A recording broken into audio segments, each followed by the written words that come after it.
La Segunda Guerra Mundial no comenzó con una explosión, sino con una venganza. El mismo vagón donde Alemania firmó su rendición en 1918 fue elegido por Hitler para humillar a Francia 20 años después. Europa estaba bajo su dominio, Inglaterra resistía sola, y lo que verás en esta tercera parte del documental es la historia de esa resistencia, la caída de Francia, la hora más oscura de Gran Bretaña y el momento en que el mundo entero se preparó para una guerra total. Quédate hasta el final, para que no te pierdas estos datos históricos.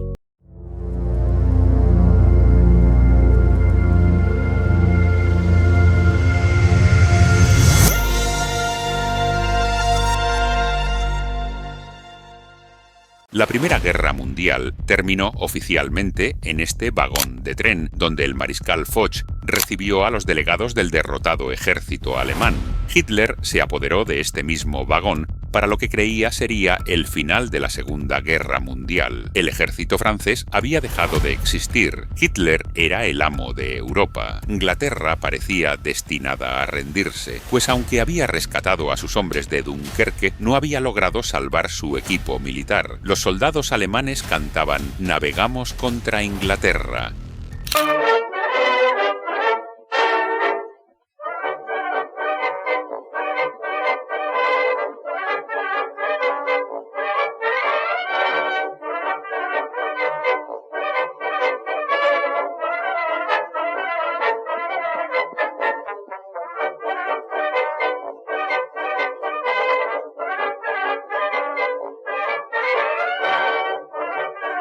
Aquí, en Compiègne, nació el régimen de Vichy. Hitler estaba satisfecho. Solo Gran Bretaña permanecía como la última barrera ante su victoria total. Submarinos alemanes, ahora anclados en la costa conquistada, se preparaban para aislar a los británicos mediante el hambre. Aviones alemanes, a tan solo unos minutos de vuelo de la costa inglesa, se disponían a bombardear al pueblo británico hasta quebrar su voluntad. Propagandistas nazis, utilizando un nuevo arma, la radio, intentaban convencer a los británicos de rendirse. La voz que se escuchaba era la de Lord Howe Howe. The Blitzkrieg will be carried over the British Islands with greater, more appalling rapidity than over Poland, Norway, Holland, Belgium or France. El primer ministro Winston Churchill inspiró a su pueblo en lo que llamó su hora más gloriosa. Les había ofrecido solo sangre, sudor y lágrimas, y su pueblo aceptó el desafío. Gran Bretaña combatía en los 7 mares, mientras el invasor estaba apenas a 20 millas de distancia, y la flota francesa ya no era su aliada. Submarinos, minas, aviones y buques alemanes amenazaban la línea vital británica, los cargueros que traían alimentos y materias primas. Pero Gran Bretaña resistió. La Fuerza Aérea Alemana, el arma más poderosa de Hitler, fue puesta en acción.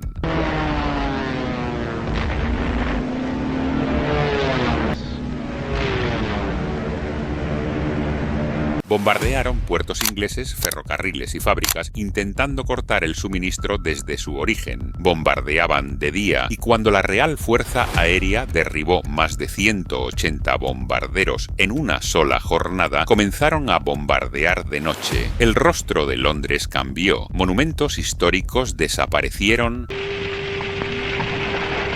Noche tras noche, la ciudad ardía.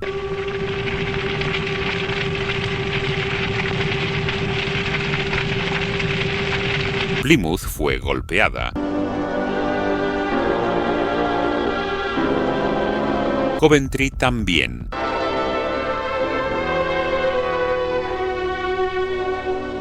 Flotas aéreas aparecían sobre estas ciudades durante el otoño e invierno de 1940 y hasta bien entrado 1941. Se despejaban los escombros y la producción continuaba. Se formaba un nuevo ejército equipado con nuevas armas. En el Mediterráneo, los británicos buscaron a la flota italiana, que se negaba a salir de sus puertos. Finalmente, tuvieron que bombardear buques de guerra italianos desde tierra firme.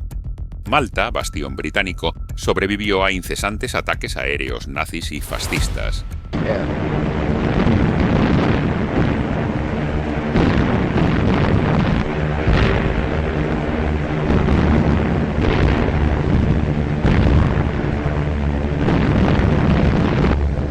En África, el general Sir Archibald Wavell avanzó por Libia, destruyendo el efímero imperio de Mussolini.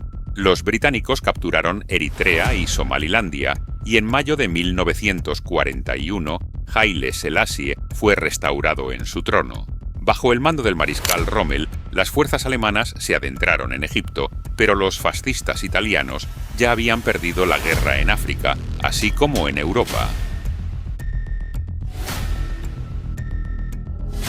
Los prisioneros italianos capturados en Libia marchaban hacia los campos de detención y el nombre de Mussolini había perdido su brillo.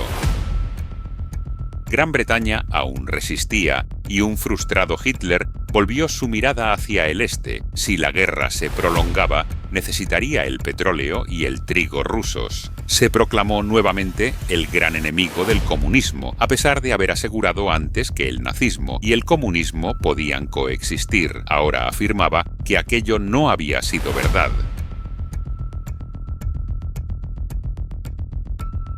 En Berlín, los portavoces militares aseguraban que los ejércitos soviéticos serían destruidos en 6 semanas. Los restos se retirarían más allá de los Urales, donde los japoneses podrían encargarse de ellos después. Joseph Stalin movilizó al pueblo soviético. Soldados y civiles, sorprendiendo al mundo, se levantaron con una determinación inesperada.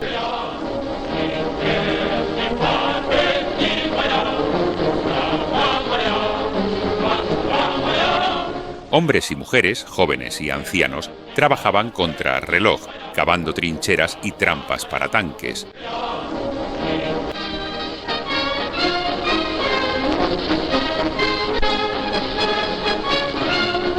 Se entregaron armas a civiles que operarían detrás de las líneas enemigas, y las baterías antiaéreas se prepararon para resistir el avance de la Luftwaffe.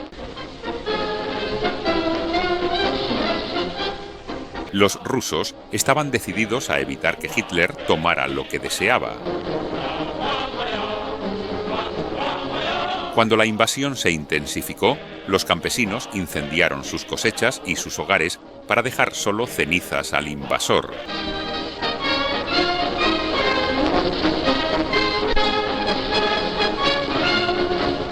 Las fábricas trabajaban día y noche, conscientes de que esta era una guerra de máquinas. Plantas enteras fueron trasladadas hacia el este junto con sus obreros. Pronto las armas salían de esas fábricas y el mundo descubrió que los rusos tenían tanques para enfrentar tanques y aviones para enfrentar aviones.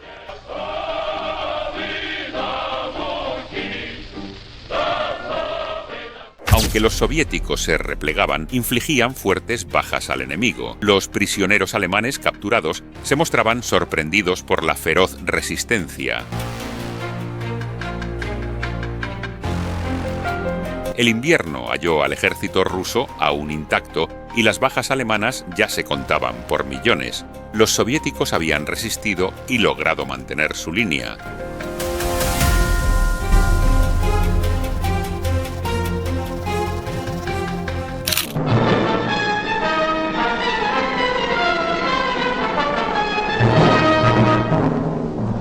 En el Pacífico, los japoneses lograron una serie de victorias espectaculares. En Filipinas, bajo el mando del general Douglas MacArthur, las fuerzas filipinas y estadounidenses ofrecieron una resistencia heroica.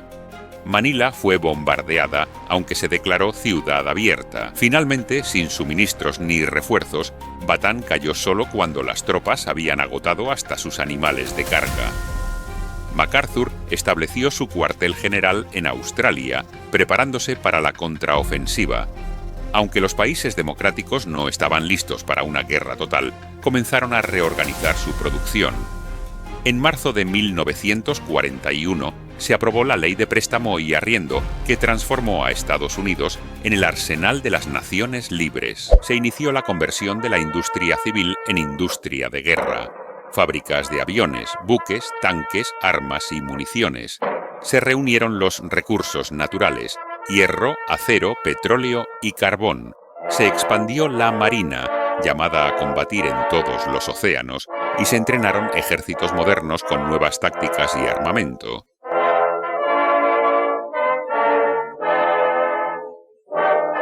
se construyó una fuerza aérea gigantesca y el esfuerzo industrial se unió al militar. Era una guerra total.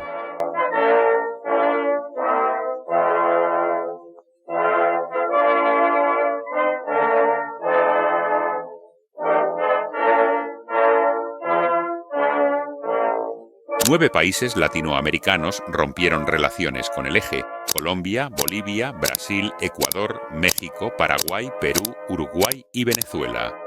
Poco después, otras naciones declararon la guerra: Cuba, Costa Rica, República Dominicana, El Salvador, Guatemala, Haití, Honduras, Nicaragua y Panamá. México se uniría en junio de 1942.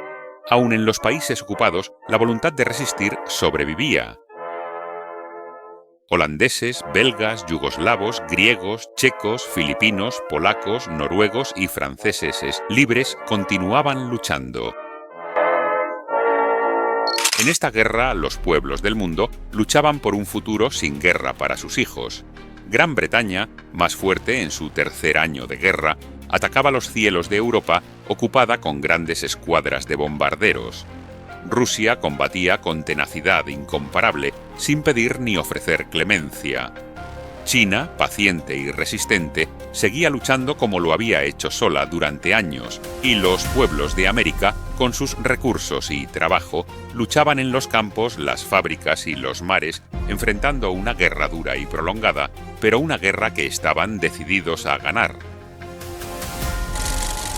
La historia de la Segunda Guerra Mundial no fue solo una lucha de ejércitos, sino de ideales, de sacrificios y de resistencia. Millones de personas, desde los campos helados de Rusia hasta las islas del Pacífico, lucharon y murieron por un mismo propósito: poner fin a una guerra que amenazaba con consumir al mundo entero. Gracias por acompañarnos en esta tercera parte de la Segunda Guerra Mundial. Si te apasiona la historia, no olvides dejar tu like, suscribirte y activar la campana para seguir descubriendo los hechos que moldearon nuestro mundo.